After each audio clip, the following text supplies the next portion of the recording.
Rahim. Assalamu alaikum. My name is Fatma Shabir. I am a nutritionist from University of Agriculture, Faisalabad. Thank you so much, Dr. Akram, for organizing this webinar on daily basis. आज का जो मेरा topic है बताऊंगी कि हमारा brain जो है वो ग्लूकोज को कैसे यूज़ करता है, ठीक है, क्या प्रोसेस है। और अगर हमने किसी पर्सन का जो चेक करना होता है कि उसका ब्रेन कितना ग्लूकोज यूज़ कर रहा है, तो उसके कौन से टेक्निक्स वगैरह जो है वो यूज़ करते हैं, ठीक है, तो ये इसमें आ जाएगा। सबसे पहले अगर देखा जाए तो जैसे मैंने बात की थी कि कोई भी हम डाइट का जो मेजर पोर्शन लेते हैं, जैसे अगर हम बात करते हैं जब भी हम कोई चीज़ खाते हैं, ठीक है, कोई भी चीज़ मैंने ली है, जैसे कार्बोहाइड्रेट वाली मैंने कोई भी चीज़ ली है, लाइक उसमें आ जाता है हनी आ जाता है, या उसमें कोई गुड़ आ गया, या कोई भी मैंने कोई व्हीट है, राइस है, बार्ले है, मेज़ है, कोई भी जब मैं इस तरह की कोई चीज़ खाऊंगी तो उस कोई भी हम चीज़ खाते हैं, जब उसका एनर्जी प्रोसेस होता है तो उसका एंड प्रोडक्ट क्या बनता है, ग्लूकोज बनता है, ठीक है। ग्लूकोज जाता है ना हमारे ब्लड में, end product as such carbohydrate थोड़ी जाता है हमारे ब्लड में, वो तो नहीं जाएगा ना। तो जब भी हम कोई भी चीज़ हम खाते हैं तो ऑब्वियसली सबसे पहले क्या होता है कि हमारे माउथ में जो है वो उसकी ब्रेकडाउन होती है। हमारे माउथ के अंदर जो है वो एक मेन एंजाइम्स होता है, अल्फा माइलेज एंजाइम होता है, ठीक है, जिसने जो है वो उस फूड की जो है वो ब्रेकडाउन करनी होती है, फिर सलाइवा के थ्रू जो है वो उसकी फर्दर ब्रेकडाउन होती है, स्मॉल पीसेस में जो है वो हमारा फूड जो है वो कन्वर्ट हो जाता है, फिर आगे से जो है वो हमारे एसोफिगस से जो है वो फूड जो है हमारा जाता है, हमारे स्टमक में जाता है। स्टमक में डिफरेंट एंजाइम्स होते हैं जो कि काम करते हैं। जैसे अगर हम देखा जाए तो स्टमक से जो है वो HCl रिलीज होता है, पेप्सिन रिलीज होता है, जिसका बेसिकली काम क्या होता है कि उसने जो है वो जो हमने डाइट के अंदर जो प्रोटीन वाले सोर्स लिया होता है, जैसे चिकन मटन वगैरह जो होती है ना, तो उसको छोटे पीसेस में कन्वर्ट करने के लिए कौन सा जो है वो एंजाइम काम करता है, पेप्सिन पेप्सिन का जो है वो काम करता है, ठीक है। तो इसी तरह अगर देखा जाए तो फिर आगे से जो है वो इसमें कुछ इंट्रिंसिक फैक्टर्स भी होते हैं, जैसे अगर हम देखा जाए तो इंट्रिंसिक फैक्टर क्या होता है, जो वो वाले डाइट, जैसे अगर हम बात करें चिकन मटन जो भी होते हैं ना, जितने विटामिन B12 के अकॉर्डिंग देखा जाए तो विटामिन B12 बेसिकली कौन से फूड सोर्सेज में होता है। विटामिन B12 जितने भी हम ये एनिमल सोर्सेज होते हैं, चिकन मटन एग, इनके अंदर जो है विटामिन B12 होता ही इनके अंदर है। विटामिन B12 किसी वेजिटेबल के अंदर नहीं होता, विटामिन B12 जो है वो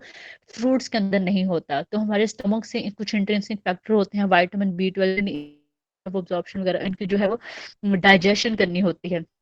इस तरह फर्दर जो है वो हमारा फूड जो है वो जाता है स्मॉल इंटेस्टाइन में, आगे से उसके कुछ लेयर्स आते हैं, जेजनम है, डोर्डिनम, जेजनम, इलियम वगैरह से, ठीक है। तो फिर आगे से वहां से कुछ जो है वो एंजाइम जो है वो रिलीज होते हैं, कार्बोक्सीपेप्टिडेज वगैरह, इस तरह के कुछ एंजाइम जो है वो उन्होंने फर्दर जो है ब्रेकडाउन वगैरह जो है वो करनी होती है। लाइपेज एंजाइम वगैरह, लाइपेज का बेसिकली काम क्या होता है कि जो हमने फैट डाइट ली होती है ना, उसने फैट फैट जो चर्बी होती है उसको कन्वर्ट करना होता है फैटी एसिड प्लस कोलेस्ट्रॉल में, ठीक है। कार्बोक्सीपेप्टिडेज का बेसिकली काम क्या होता है कि उसने जो है वो करना होता है कि प्रोटीन जो हमने सोर्स लिया ना, मीट मटन चिकन वगैरह, उसकी ब्रेकडाउन करनी होती है। फिर इस तरह डिफरेंट एंजाइम आ जाते हैं, सक्रेज है, लैक्टेज है, माल्टेज है, उन्होंने जो है वो कन्वर्ट करना होता है। लैक्टेज ने मतलब हमने जो दूध मिल्क लिया होता है या मिल्क से बनी हुई कोई भी चीज़ लेती है तो उसकी ब्रेकडाउन करनी होती है, लैक्टोज प्लस ग्लूकोज में करनी होती है, ठीक है। फिर इस तरह सारे आ जाएंगे एंजाइम्स काम करेंगे। फिर उसके बाद जो है वो जो भी हमारा फूड होता है वो हमारे जो भी न्यूट्रिएंट्स वगैरह होते हैं फिर हमारे ब्लड में जाते हैं, ब्लड से फिर आगे से हमारे जो टारगेट एरिया होता है, मतलब कि हमारी बॉडी में जो है वो किस किस चीज़ को जो है किस किस ए सेल को जो है वो कितना न्यूट्रिएंट्स चाहिए है, कितना ग्लूकोज चाहिए है, फिर आगे से वो फर्दर जो है वो टारगेट एरिया में जो है वो जाता है। तो इस तरह होता क्या है कि जो भी हम डाइट लेते हैं उसकी जब ब्रेकडाउन होती है उसमें एनर्जी कुछ साइकिल्स होते हैं, ठीक है। तो एंड प्रोडक्ट हमेशा बेसिकली बनता ही क्या है, ग्लूकोज बनता है। डिफरेंट साइकिल्स आ जाते हैं, वो आगे से वो भी काफी डिटेल में चले जाना, ग्लाइकोलिसिस है, कुछ इलेक्ट्रॉन ट्रांसपोर्ट चेंज होती हैं, सिट्रिक एसिड साइकिल है, क्रेब्स साइकिल है, तो ये सारे जो है उसमें एंड प्रोडक्ट में जब हमारे पास बनता है तो वो हमारे पास मेन बनता है क्या है, इतने लंबे प्रोसेस के बाद क्या बनता है, ग्लूकोज बनता है, ठीक है। तो सबसे ज्यादा जो ग्लूकोज यूज करता है वो हमारा ब्रेन यूज करता है। हमारा ब्रेन कभी भी जो है वो फैट को जो है वो यूज फैटी एसिड जो होते हैं उनको यूज नहीं करता, ठीक है। जो ब्रेन होता है सिर्फ ब्रेन के एक स्पेसिफिक टाइप के जो सेल्स होते हैं, एस्ट्रोसाइट सेल्स होते हैं ब्रेन के अंदर, जो कि फैटी एसिड जो होते हैं उसको यूज करते हैं। फैट कभी भी जो है हमारा कोई भी बॉडी का पार्ट है, वो एज़ सच हम कार्बोहाइड्रेट को फॉर एग्ज़ाम्पल खा रहे हैं ना, तो एज़ सच वो कार्बोहाइड्रेट नहीं जाएगा उस आर्गन में, या फैट नहीं जाएगी या प्रोटीन नहीं जाएगी, बल्कि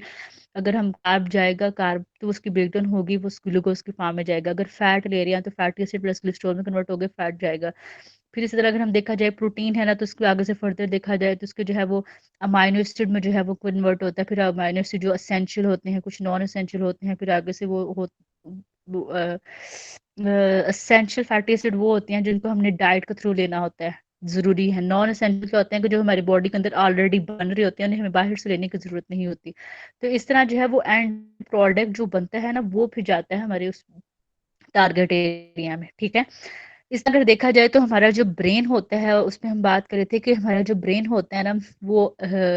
कांस्टेंट तौर पे उसको ऑक्सीजन चाहिए होती है, वो ऑक्सीजन यूज कर रहा होता है हमारे ब्लड से लेके, ठीक है। इवन कि जब हम रेस्ट में होते हैं, जब हमारा मतलब रेस्ट में मतलब क्या होता है कि जब हम सो रहे होते हैं, जब हम सो रहे होते हैं तो क्या होता है, हमारा हार्ट बीट फंक्शन परफॉर्म कर रहा होता है, हमारा जो है वो ब्रीथिंग भी हो रही होती है, रेस्पिरेशन वगैरह भी हो रही होती है, हमारे ये सारे फंक्शन परफॉर्म कर रहे होते हैं, ठीक है। तो जब हम रेस्ट में होते हैं तो हमारा जो ब्रेन होता है, वो 20% जो है वो ज़्यादा जो है वो ऑक्सीजन को कंज्यूम करता है हमारी बॉडी से, ठीक है। तो इस तरह अगर देखा जाए तो जब भी हमारे ब्लड के अंदर ग्लूकोज का लेवल अगर शॉर्ट टाइम के लिए कम होता है या कोई, तो फ़ौरन जो है वो हमारे ब्रेन के फंक्शन में चेंजिंग आना स्टार्ट हो जाती है। जैसे मैंने बताया कि जब थोड़ी ही देर के लिए अगर हमारे ब्लड के अंदर जो है ना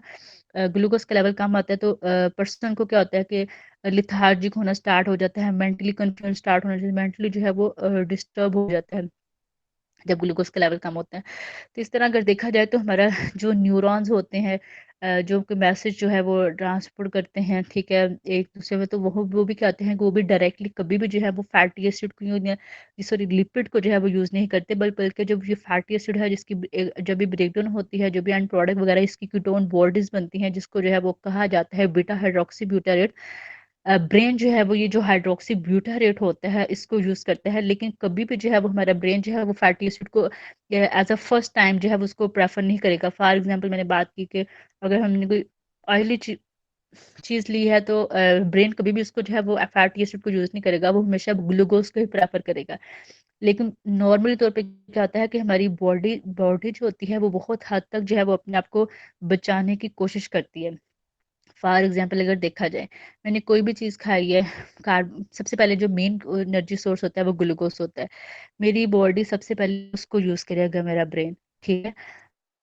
जब मेरी बॉडी इवन कि जब एक्स्ट्रा जो ग्लूकोज के ग्लाइकोजन फॉर्म में मेरे लिवर और मस्ल्स के अंदर स्टोर होगा, जब मैं कुछ नहीं खाऊंगी मेरी बॉडी वहां से उसको निकालेगी, फिर उसको जो है वो ग्लूकोज में कन्वर्ट करेगी, मेरा ब्रेन उसको यूज करेगा। अब मेरी बॉडी में ग्लाइकोजन भी खत्म हो गया, जो कि ग्लूकोज की फॉर्म में जो स्टोर होता है हमारे बॉडी के अंदर। अब मैं काफी घंटे जो है वो, जहाँ कुछ 2-3 दिन कुछ नहीं खाऊंगी, तो मेरी बॉडी का वो ग्लाइकोजन स्टोर हुआ होगा वो भी यूज हो गया। अब मेरी बॉडी मुझे और ज्यादा बचाने की कोशिश करेगी काफी हद तक, कि मैं इसको और बचाऊं, ताकि ब्रेन को ये जो है वो एनर्जी देती रहूं, या उसके जो मेन बॉडी के जो कुछ ऑर्गन्स वगैरह हैं। फिर वो क्या करेगी, फिर वो फैट को यूज करेगी, ठीक है। जो चर्बी मेरी बॉडी के अंदर इकट्ठी हुई होगी ना, उसको यूज करेगी आहर आहर तक, ठीक है।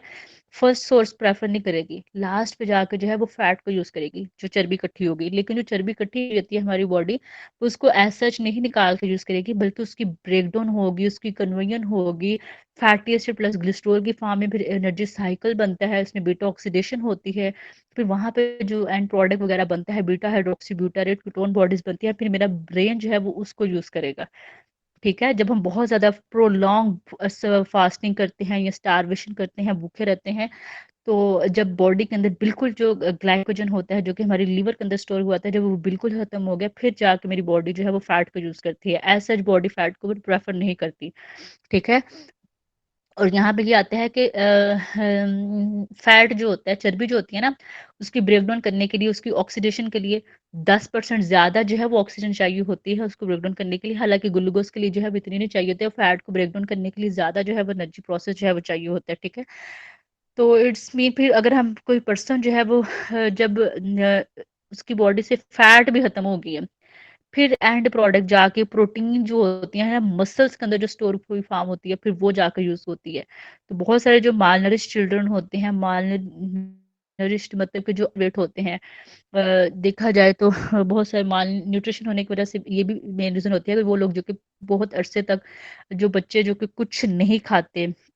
लेकिन आम तौर पे तो ऐसा होता नहीं है, वो होता है कि जो कि बहुत ज़्यादा प्रोलॉन्ग काफ़ी मंथ तक जो है वो कुछ अपने डाइट का इंटेक बेटर जो है वो इंटेक नहीं करते, फूड सोर्स जो है उसका नहीं लेते, तो उनकी वजह से जो है फिर जाके ये प्रोसेस होता है। तो इसके अलावा अगर देखा जाए तो हमारा जो अगर हमने चेक करना है कि किसी पर्सन का ब्रेन जो है वो कितना जो है वो ग्लूकोज यूज़ कर रहा है, तो इसके लिए एक टेस्ट भी किया जाता है, टेक्निक भी यूज़ की जाती है। ये उस टेक्निक का नाम आ जाता है पॉजिट्रॉन एमिशन टोमोग्राफी स्कैनिंग। ये एक टेक्निक होती है जो कि हमें बताती है कि ब्रेन के जो स्पेसिफिक रीजन हैं उनके अंदर कितना ग्लूकोज यूज हो रहा है। ठीक है, अगर इस जैसे अगर किसी पर्सन का जो है वो अगर कोमा वगैरह में चले गए, जैसे मैंने बात की कि 10 मिलीग्राम जब होता है ब्लड के अंदर 100 ml में लेवल होता है, या 30 तक होता है, तो सॉरी 30 तक जब होता है तो कोमा में चले जाता है, जब 10 तक होता है से डेथ हो जाए, या ब्रेन काम कर स्टॉप कर देता है। तो अगर हमने किसी पर्सन की सिचुएशन में है, हॉस्पिटलाइज है, अगर हमें चेक करना है कि उस ब्रेन को कितना ग्लूकोज लेवल मिल रहा है, उसकी क्या सिचुएशन है ब्रेन की टिश्यूज की, होता क्या है कि जब हमारे जो एरिया है ना, फॉर एग्जाम्पल अगर देखा जाए तो हमारा नॉर्मल तौर पर देखा जाए ना, हमारा जो किसी एरिया में, बॉडी के किसी एरिया में अगर ऑक्सीजन की सप्लाई कम हो जाए ना, तो हमारा वो जगह जो है वो सुन होना स्टार्ट हो जाती है। तो इसकी रीज़न यही होती है। अच्छा, फिर जब ऑक्सीजन की प्रॉपर सप्लाई नहीं होती, तो ऑक्सीजन कहाँ से सप्लाई होता है, हमारे ब्लड के अंदर जो एचपी होता है उसने करना होता है ना, हमारे लंग्स से लेके ऑक्सीजन को सप्लाई करना होता है बॉडी के बाकी सेल्स में। अच्छा, फिर हम बात कर रहे थे कि अगर हमने चेक करना है कि हमारे ब्रेन के एरिया के अंदर कितना ग्लूकोज का लेवल है, तो इसके लिए जो हम टेक्निक यूज करते हैं वो हम यूज करते हैं पॉजिट्रॉन एमिशन टेक्निक यूज की जाती है। इस टेक्निक में बेसिकली देखा जाता है एक स्पेसिफिक लोकलाइज जो रीजन होता है, एक नॉर्मल पर्सन जो है वो उस टाइम में देखा जाता है कि कितने जो है वो ग्लूकोज जो है वो अमाउंट में प्रेजेंट। इस बेसिकली होता क्या है कि सबसे पहले जो है वो उस पर्सन को एक ग्लूकोज का सोल्यूशन दिया जाता है, फ्लोरो टू डिऑक्सी डी ग्लूकोज, उसको इंजेक्शन लगाया जाता है पर्सन को। पर्सन जब वो इस कंडीशन में होता है ना, जैसे मैंने बात की थी कि कोमा वगैरह में होता है, पर्सन को ग्लूकोज का इंजेक्शन लगाया जाता है ताकि उसके ब्रेन को जो है फौरन ग्लूकोज मिले, उसको एनर्जी मिले। ठीक है, तो जब इंजेक्शन लगाया जाता है ना, फिर कुछ ही सेकंड के बाद ना इस टेक्निक के थ्रू जो है वो देखा जाता है कि ब्रेन के स्पेसिफिक रीजन में जो है वो कितना ग्लूकोज का लेवल जो है वो पहुंचा हुआ है। तो सिंपल इसमें यही होता है कि बस इस टेक्निक को यूज किया जाता है कि ब्रेन के किस एरिया में जो है वो ग्लूकोज का लेवल पहुंच रहा है या नहीं पहुंच रहा है। ठीक है, तो इसके अलावा अगर देखा जाए तो हमारी जो ब्रेन होते हैं वहाँ पे जो न्यूरॉन्स जो कि मैसेज ट्रांसफर होता है, वहाँ पे इलेक्ट्रिक पोटेंशियल का भी मेंटेन होना बहुत ज़्यादा ज़रूरी होता है। ठीक है, और वो जो इलेक्ट्रिक पोटेंशियल होता है उसको कौन मेंटेन करता है, जो कौन ड्राइव करता है, जो कि इन न्यूरॉन्स वगैरह को प्रॉपर ट्रांसमिट करने के लिए मैसेज एक न्यूरॉन से दूसरे न्यूरॉन तक, तो इसमें जो है वो इलेक्ट्रिक पोटेंशियल का मेंटेन होना बहुत ज़्यादा ज़रूरी है। और इसमें बेसिकली एक हमारा जो है वो ट्रांसपोर्टर लगे होते हैं, सोडियम पोटेशियम एटीपीएस लगे होते हैं, तो वो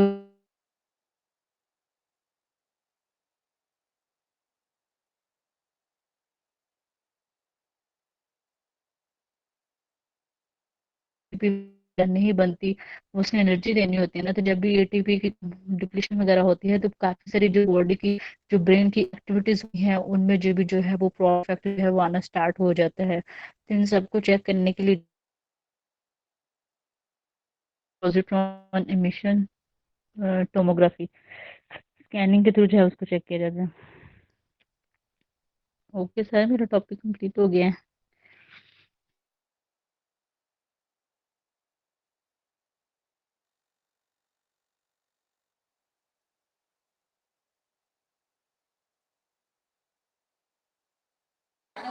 नेक्स्ट रित जनाब, या कोई और है?